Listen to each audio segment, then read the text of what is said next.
What's up, YouTube? Shawn DaGamer here, and as you can see, this is the Smackdown live recap, review, whatever you want to call it, from February 21st, 2017, and I am using the good mic, hopefully, because this was a very, very, very good show. As you can see, we are on NoDQ.com, so we have the results up for you guys to follow along with this review.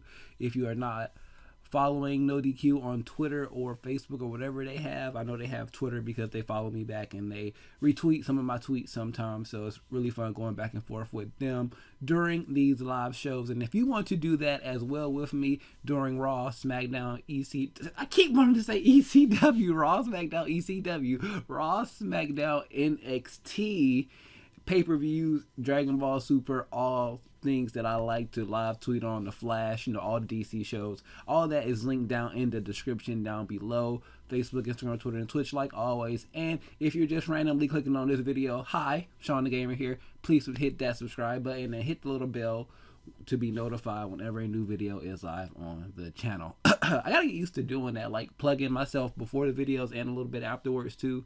So it's gonna get a second to get a good opener, intro quote segment saying thingy together. But anyways, we're here for Smackdown Live, and this show off the back already had you emotionally invested into the show, because we started off the show with Miss Feel the Glow herself, all glow, everything. Naomi started off the show. Technically Daniel Bryan started off the show bringing out Naomi, I believe, so he can have her vacate the title, because apparently whatever injury she suffered back at Elimination Chamber, was that a week ago now? Let me get a sip of tea real quick.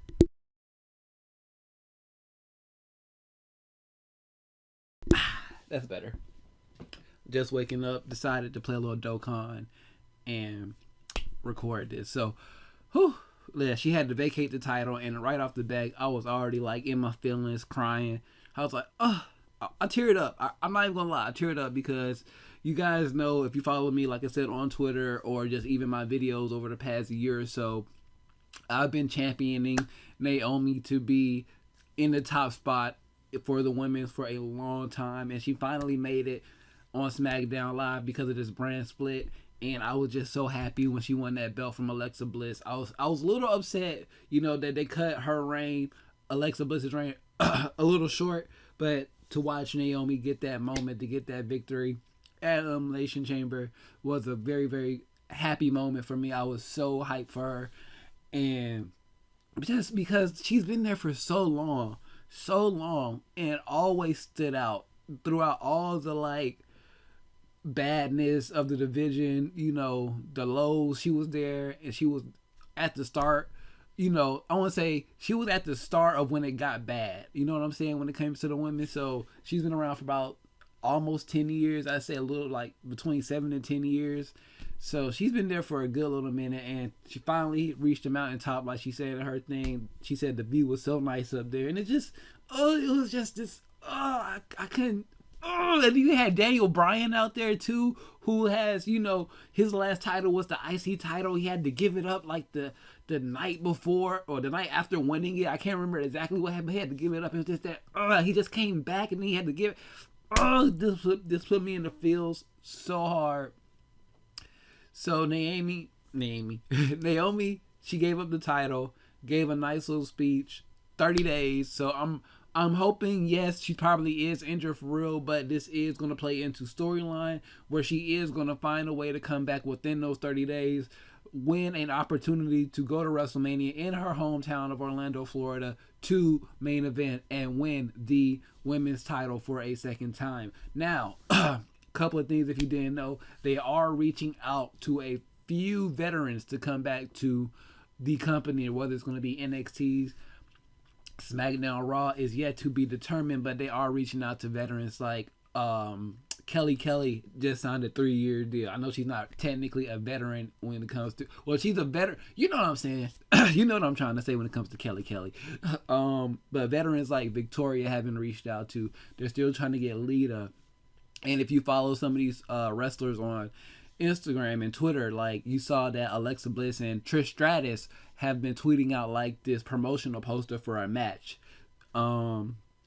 that can be hype. We already have Mickie James back on the roster, so that's really, really good to hear. It's just when I think about them bringing back some of these older names, we'll get more in depth after I do the whole review.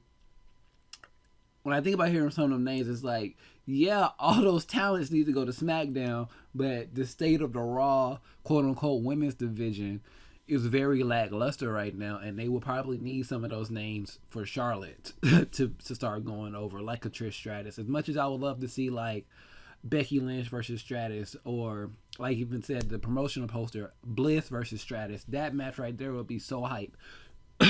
Just because of the what the word I want to use, the improvement that Alexa Bliss has made so quickly. She's already becoming one of the top heels, not only on SmackDown but in the company. So that is very, very very good for her to be able to have her name put aside alongside a Trish Stratus, and people already in Alexa Bliss's short career already hyped for maybe even a WrestleMania match for Trish Stratus versus Alexa Bliss, or even Victoria versus Alexa Bliss, and things like that. So kudos to Alexa Bliss and just her progress that she's made. And I bring her back up because she did come in, as you can read from this if you're reading along. I'm so sorry, I don't know what's going on in my throat right now, but if you're reading along, she came out. Daniel Bryan said they are going to have a winner, or they are going to crown a new champion like right now. So it was Alexa Bliss versus Becky Lynch. The match I didn't really get to see because I had to go pick my mother up from work. Well, not from, but for the bus stop. I don't know. My mom's weird like that. A little side story. My mom's just weird like that. Like, we have a car. She knows how to drive. She just likes riding a bus. So, yeah. Anyways, by the time I came and picked her, walked back in the room to watch what was going on the show, Alexa Bliss 1, 2, 3 with the roll up, and she is the new women's champion. So Alexa Bliss is a 2-time women's champion over defeating the first inaugural champion, Becky Lynch. I'm sorry, let me get a little bit more drink.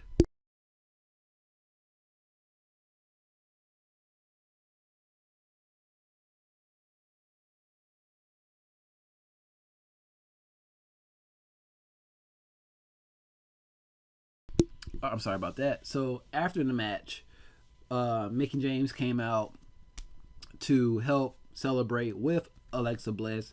Then for some reason she got all big-headed and cocky and tried to go attack Becky Lynch while she was down, but Becky got the better, and then Mickie James retreated, furthering the story between Mickie James and Becky Lynch. Now, that was at least the first 35 to 40 minutes of this show, and it all, well, aside from Daniel Bryan being out there, this was all women entertaining us for 35 to 40 minutes to open a 2-hour SmackDown, and it was entertaining as hell. The first 30 minutes of this show put you on a investment emotional roller coaster ride. From Daniel Bryan coming out to Naomi coming out, from just her interest alone, it wasn't the pop happy I'm amazing that we're used to. It was just her walking out with the title, waving to the fans a little bit, and then you were already like emotionally invested when she had to give up the title. And then your attitude changed when Little Miss Bliss came out there and said, yeah, you don't deserve it, blah blah blah blah, give me the title, never got my rematch. And then Becky Lynch came out to quote unquote defend the honor of the faces on the roster, not just Naomi, but you just can't give her the title. Even though that was probably a planned match once they figured they have to vacate the title anyways. So that was just very, very entertaining. And then we still had the Nikki Bella versus Natalya Falls Count Anywhere match to go in this show, which was really, really, really freaking good, if I do say so myself. Technically, if you want to say like the first hour was the women, or most of it, just a majority of the show was the women, because you look between that, all this women stuff right here, all this is a Natalya Nikki match, and then you had the Bliss, and then the opening segment with Naomi. This American Alphas versus Breeze Angle match, even though this is my favorite tag team on the goddamn roster, at the moment, just because it's Tyler Breeze and Fandango. How could you? What? That's amazing. So versus the Alpha, this was like a little 4 or 5 minute match, and then after the match, this is when the Usos came out and just turned into the Blacks. Like, that's an inside joke between me and my cousin, but they proved that they are the Blacks in the WWE. Like, you have black people in the WWE, like a Kofi Kingston, Xavier Woods, Big E, but they're more jovial and things like that. And then you have Titus O'Neil, who's just like, what? Do you have Derry Young, you know, who's just that, you know, that nice guy. We don't talk about David Otunga and Barry Saxton. Percy Watson, he's okay. And then who else is, No Way Jose. I don't even think he's black. He's like some kind of Puerto Rican or something. So, but you get what I'm saying? Like, when you think about a stereotypical set of black people right now, you got the Usos. So the blacks. So, but the promo was like really fun and really good. It was like they came out during the crowd. Well, they came out during the crowd. They came out from the crowd, cut the promo in the crowd, and they were like tag team battle rapping. Like, they were like, if you watch Wildin' Out, they were like Hitman Holla and Conceited. You know what I'm saying? They were just going back and forth. They were like, when you go to lay down at night, and then Jay will come in like, and you feel something on the back of your neck, and then Jay would come in and be like, you know what I'm trying to say? Like, they were just going back and forth, tag teaming, and it was just like, oh, that's pretty cool. And it was just like the energy they had with it, like, and it was so fluent. They didn't stump over their words. It was just like really good. So the Usos have always been one of my favorite tag teams in the division, but, you know, they're probably number 2 under, you know, Breezango. Like, I'm seriously like saying like Breezango is my favorite tag team like right now. Like, are they the best tag team in the world? No, but they are definitely my favorite. Like, when it comes to like a comedy team that can actually go, what do you have? R-Truth and Goldust. That's like no. And then you have Heath Slater and Rhino. They're supposed to be kind of taken serious, so like no.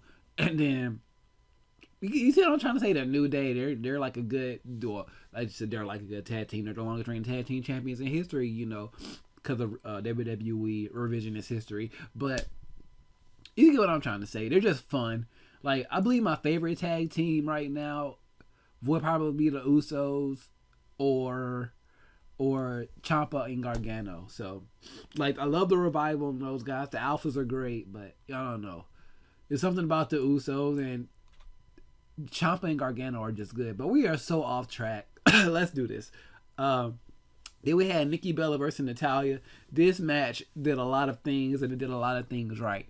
First of all, what it did was establish Nikki Bella as legit.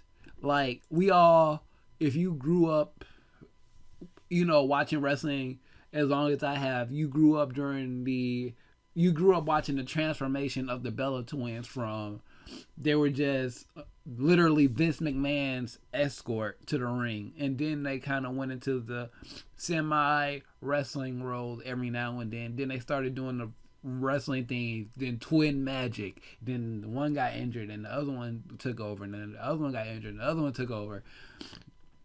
And now to see where Nikki Bella is now, from the fans hating her because she couldn't work a match for shit, to be honest with you, and then to what she has become now, is like, this is like the Nikki Bella that I wish we would have had during her quote-unquote longest reign as Divas champion. Like, if we would have had this Nikki Bella putting on matches like this back then, I believe she would have been way more over than she is now. Like, she's over as in the fans like her and we can tolerate her now, but like, she's over. I'm not saying she's not over, but she will be like, I don't want to say Daniel Bryan level, but if she had a better body of work wrestling wise other than her return now, she'd be like great. Like, why am I getting so many messages? It has to be Solar Windjammer talking about Yu-Gi-Oh. Let me take a quick pause just so I can see if this is Solar Windjammer talking about Yu-Gi-Oh.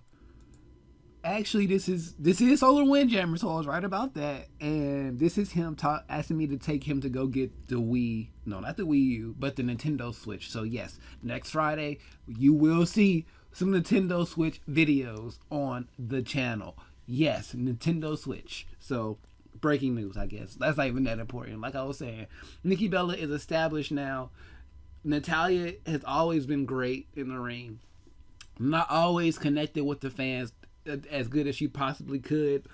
And now with this new, like, this Catwoman gimmick, like, this, yeah, I'm better than you. And then, like, how she was, like, treating the fans tonight. She's, as a heel, she's really, really over. And I think she's, like, I don't want to say she's underrated for her work as a heel, because she could be a little bit better, a little bit more snarkier and things like that. But she is definitely a valued asset on the roster once again.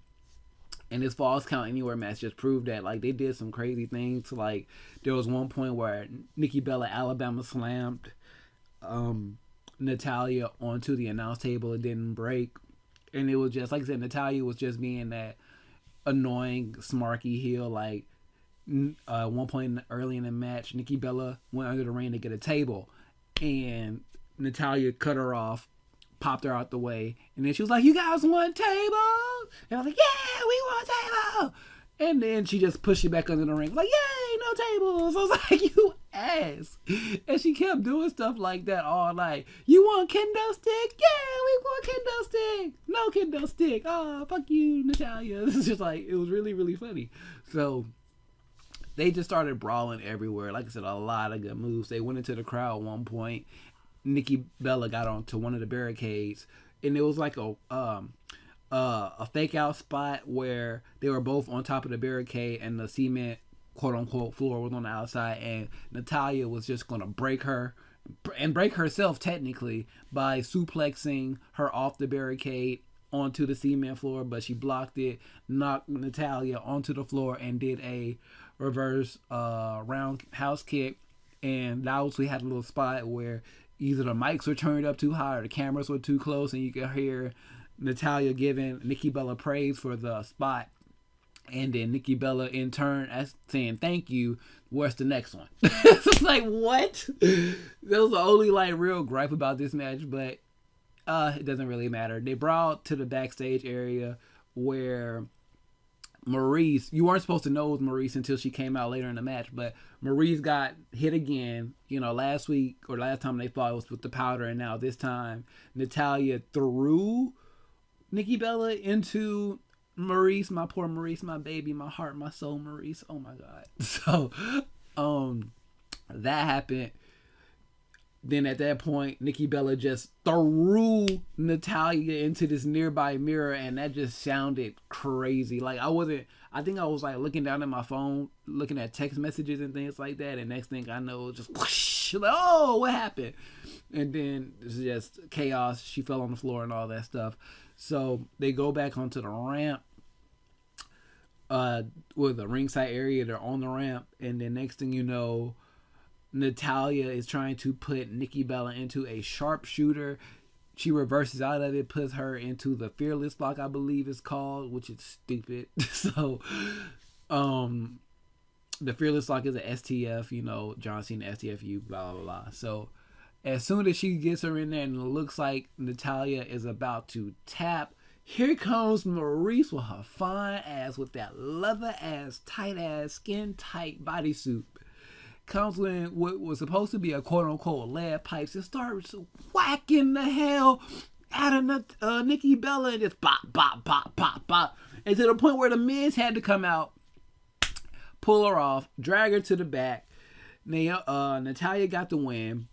And the only thing that probably would have made this match a little better if they did put the belt on the line in this match.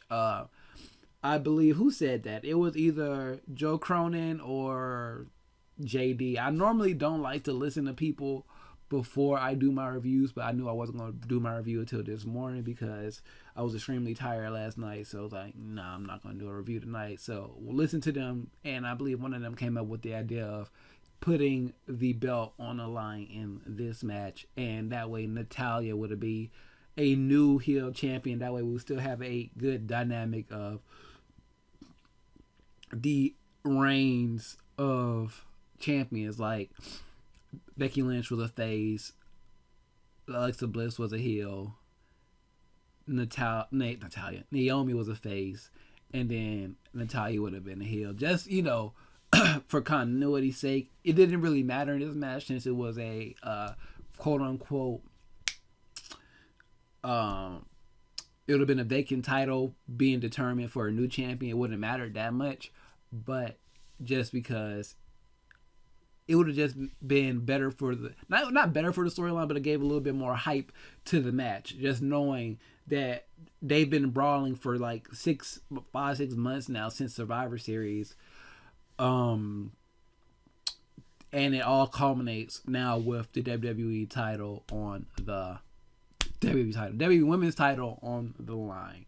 So all in all, still a good match. Really, really good. Can't complain about it. And this is one part of the setup to a lot of these matches, like for WrestleMania. Like you have the Usos and the American Alpha. I want to say Breezango. Like, whoa, that's a WrestleMania match. The Usos versus Breezango. What parallel world am I living in? Can I stay here? So, you know what I'm saying? And then earlier tonight we had the women's title set up for WrestleMania. So, like I said, hopefully Naomi can do her comeback grind to be ready for WrestleMania to get her belt back. And then we have the setup for the mixed tag match. A lot more happened in the night to set up that mixed tag match between Miz and Maurice and the Bellas, Cena and Nikki, of course. So let's jump into the main event. We're already like 21 minutes into this review, so let's jump into this main event. 10-man battle royal. You can see all the contestants listed here. I don't want to spend another 2 minutes trying to name all their names. We'll just name them as we go. So I believe the first person eliminated for this number 1 contender to Battle Royal was Mojo Rawley. Or Raleigh. I get cussed out about that all the time. Mojo Rawley. And then you had Kalisto gone, and then Dolph was gone. And then I believe that was right. Those are the 3 filler characters, right? Well, I hate to call Dolph a filler character, but at this point, yeah. So all the filler characters were gone, so that left the main cast in the ring. So I believe the next person out after that was The Miz, because he started trying. No, Apollo Crews was out after that, and then The Miz was out, because Apollo Crews is just a dumbass. Like, once Ziggler got eliminated, because I was thinking in my head now, like only 3 got eliminated, and this is a 10-man battle royal. Wait, hold on. Wait, something is not right about my math. So if Mojo Rawley was eliminated first, well, this is an 11-man battle royal, and they tricked all of us because we can't do math. Wait, Mojo first, that's 1, and then Kalisto is 2, and then Dolph is 3. Okay, I don't know why that's 6 plus 4. Okay, not 7 plus 4, you dumbass. So, anyways, math. So then Crews, like I said, they eliminated Ziggler. Ziggler then in turn went and attacked Kalisto. Crews was concerned and got eliminated by Corbin, I believe. So, yeah, bye. So, The Miz finally got the upper hand on everybody in the ring. He starts doing his Miz drop kicks. Then he started doing his Miz kicks to Cena. He tries to go for the big Miz kick, and then Cena catches him and eliminates The Miz. It's like, God damn it. So, remembers that moment right there. And then at this point, Baron Corbin was just going crazy, doing a whole bunch of stuff to a whole bunch of people. I think at one point he did hit a beautiful end of days on John Cena, I believe. Who did he hit that end of days on?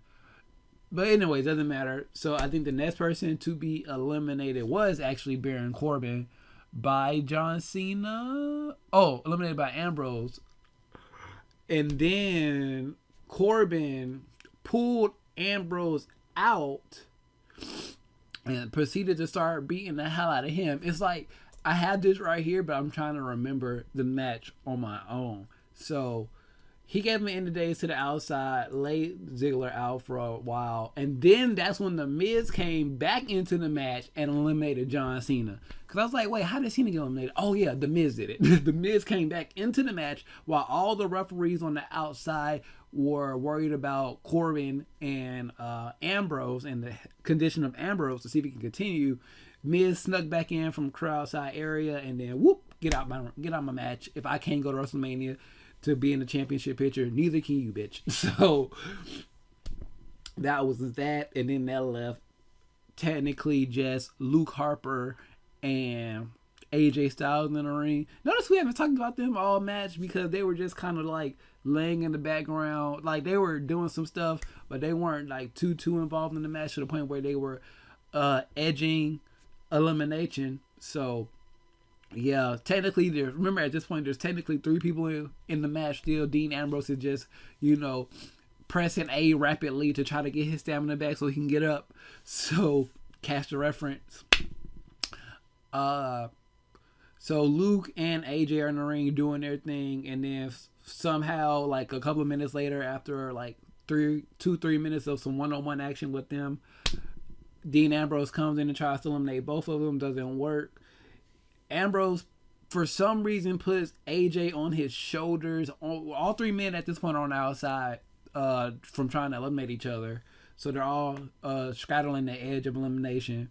So Ambrose, for some reason, puts Styles on his shoulders. And then Harper gives him a mean kick to the gut. And then drops AJ back into the ring, thank God. And then Dean Ambrose falls to the floor in pain. So that's the end of Ambrose. So it's literally only Luke Harper and AJ Styles now. AJ Styles and Luke Harper, they go back and forth for like another 4 or 5 minutes until the screwy finish, where no camera was over there to catch the shot. So if any footage that you see about what really happened at the it was supposed to have been a double elimination, but I'm pretty sure they said this is probably gonna get botched anyways, so don't worry about it, don't film it. So that's what's going around the speculation mill right now, is like, it was just like, don't even worry about it, we'll call it a draw anyways. And this is just pretty much more set up for AJ Styles to get screwed out of another opportunity at main event in WrestleMania for the WWE title. So what I think is going to happen next week on SmackDown, you had Daniel Bryan, because I had to watch, damn it, fuck, I missed the best part of SmackDown again. I didn't watch Talking Smack. I just decided to wake up and record this. That's on me. So I'm pretty sure next week we had Daniel Bryan come out tonight or last night to say what happened and how they're going to rule it. You had all 4 referees say it was a draw, we couldn't tell, dumbasses. Well, if you had instant replay, there was a camera over there. But anyways, I digress. What am I saying? He said we're going to determine this a winner next week, yada yada yada. And then just out of nowhere, goddamn discus lariato clothesline from goddamn Luke Harper to AJ Styles to end the show.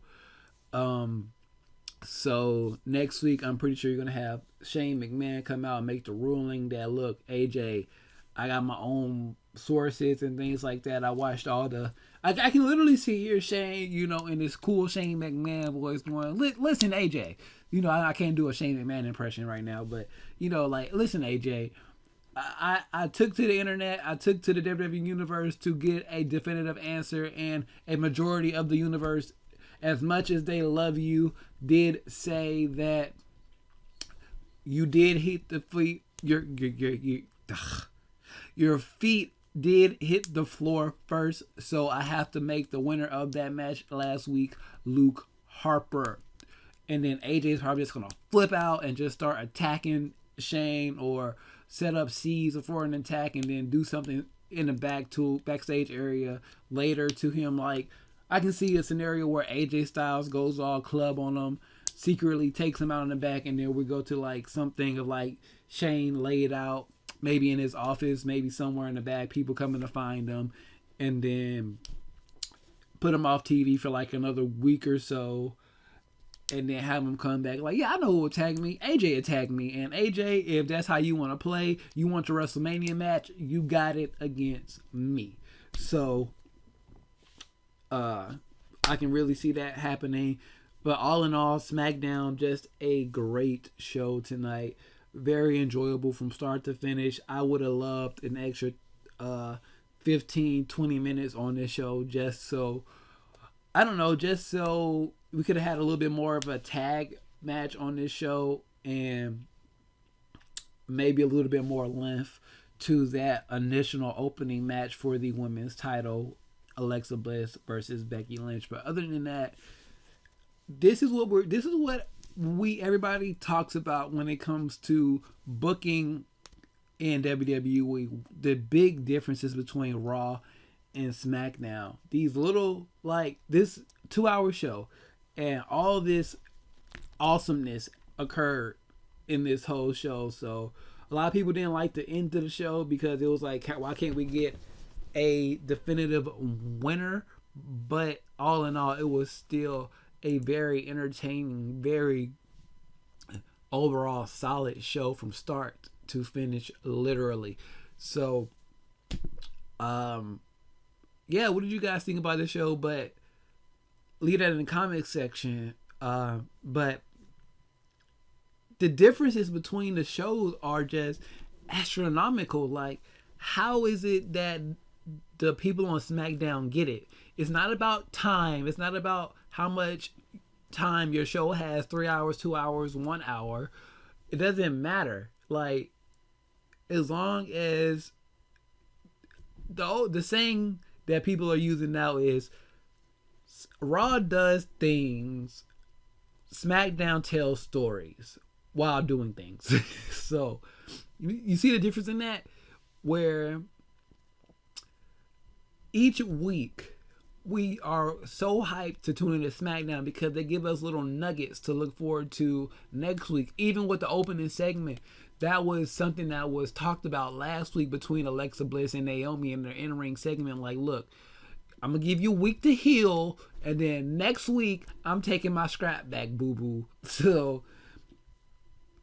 we had the payoff to that tonight, and now Alexa Bliss, through alternative means, is now champion again. And where is that going to go?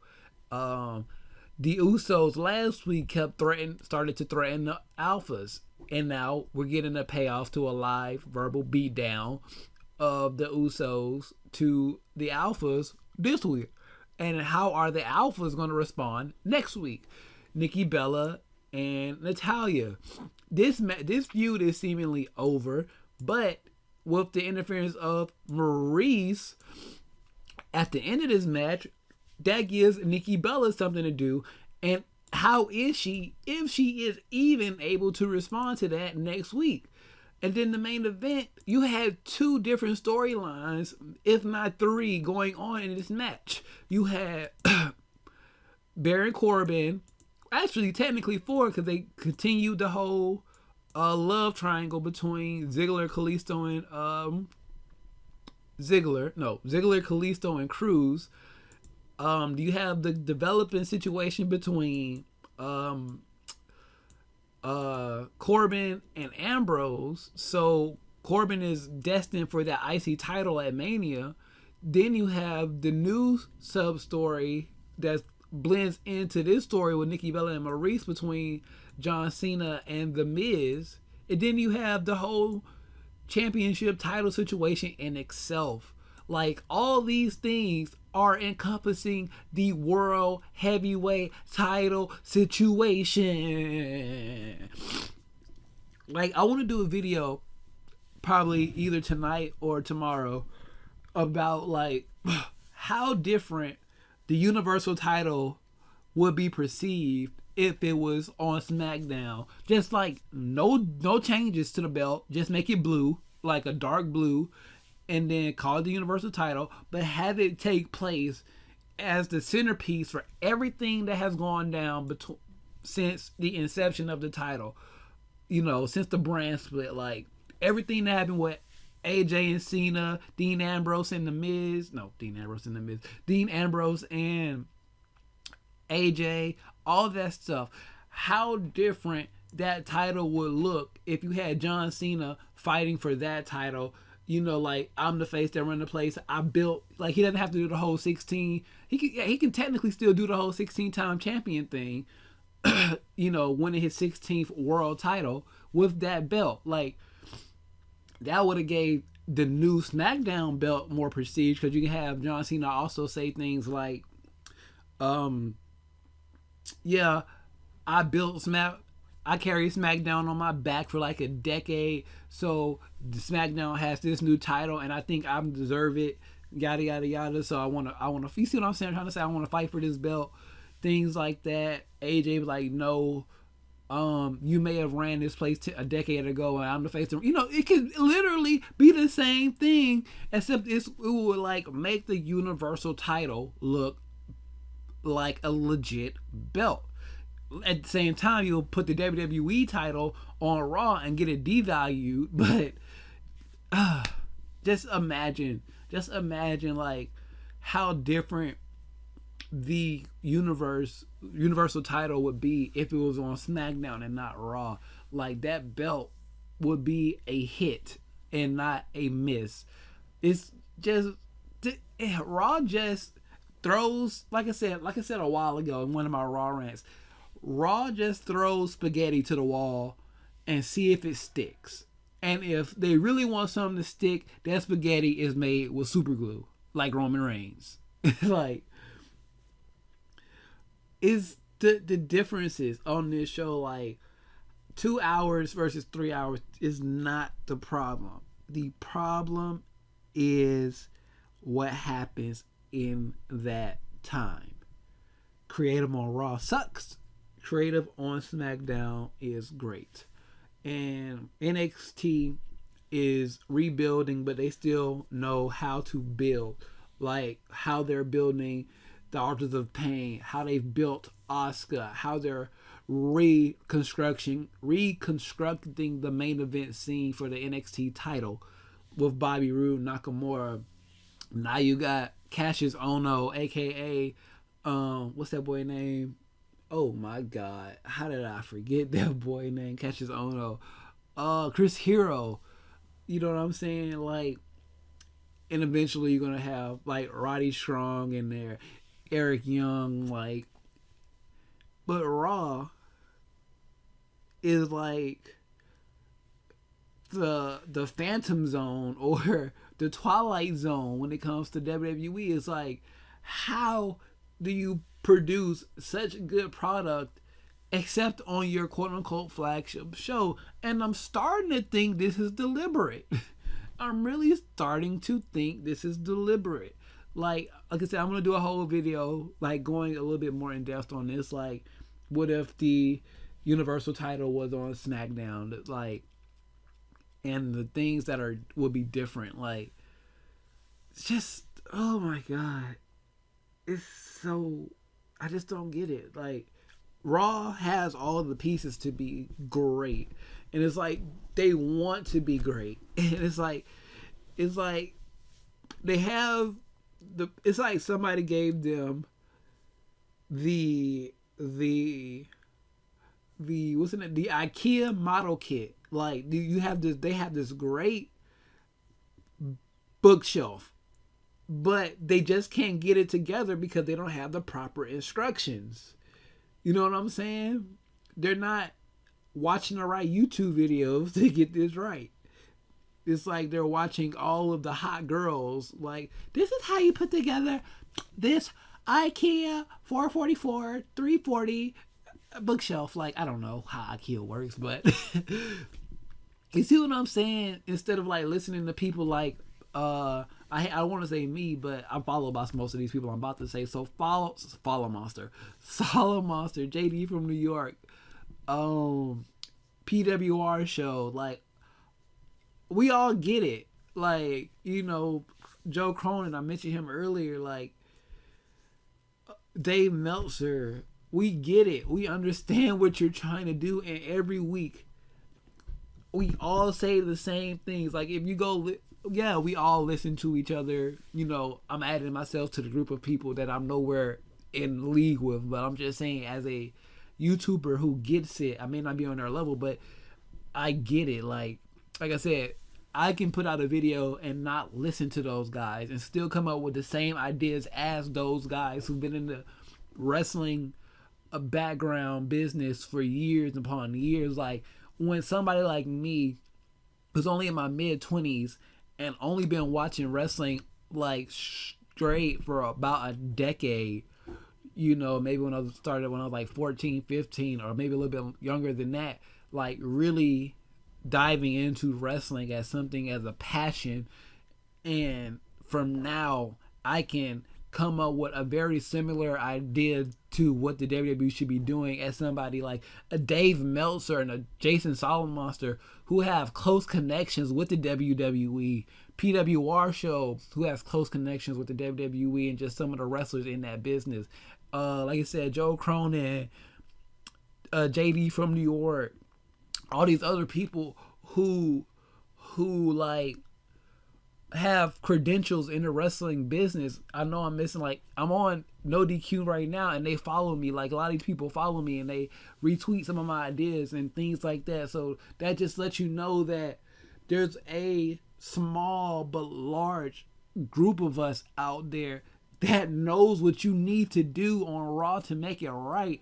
But why can't you seem to get it right, or listen, or just take the baby steps to go in the right direction? How is it that